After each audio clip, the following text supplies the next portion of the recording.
ವರ್ಷಕ್ಕೆ 6,000 ಬರ್ತಿದ್ದ ಯಾರು ಜಮೀನು ಉಳ್ತಾ ಇದ್ರು ನನ್ನ ಹತ್ರ ಬಂದಿದ್ರು. ನಾನು ಅವ್ರಿಗೆ ಹೇಳಿದ್ದೀನಿ, ನೋಡಪ್ಪ ನೀನು ದರಖಾಸ್ತು ನೋಡುವ ಮುಂದಕ್ಕೆ. ಈಗಂತೂ ಸದ್ಯಕ್ಕೆ ದರಖಾಸ್ತಲ್ಲಿ ಗುಜರಾತಿ ಮಾಡೋಕ್ಕಾಗಲ್ಲ, ನಿಮಗೂ ಗೊತ್ತು ನಿಮಗೂ ಗೊತ್ತು. ಉಳ್ಕೊಂಡ್ರೆ ಸರ್ಕಾರಕ್ಕೆ ಉಳ್ಕೋಬೇಕು. ಯಾವನಾರ ಸಾಹೇಬ್ರ ಹೆಸರಿಗೆ ಮಾಡಿದ್ರೆ ಯಾವನ್ ಮಾಡಿರ್ತೀರಿ ಅವನಿಗೆ ನ್ಯಾಣ ಹಾಕೋದು ಗ್ಯಾರಂಟಿ. ಇವತ್ತು ಇಷ್ಟು ಜನ ಹೇಳಿದ್ದೀನಿ, ಹುಷಾರು. ಆಗಿವೆ, ತುಂಬ ಜಾಸ್ತಿ ಆಗಿವೆ. ಇನ್ಮೇಲೆ ನಿಮ್ಮ ತಹಸೀಲ್ದಾರ್ ಮೀಟಿಂಗ್ ಕೊಡಬೇಕು. ಕಾಂಪೌಂಡ್ ಏನಾದ್ರೆ 12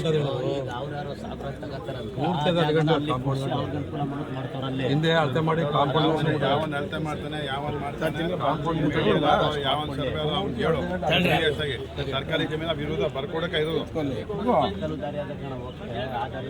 ಮಾತಾಡೋ ಯಾಕೆ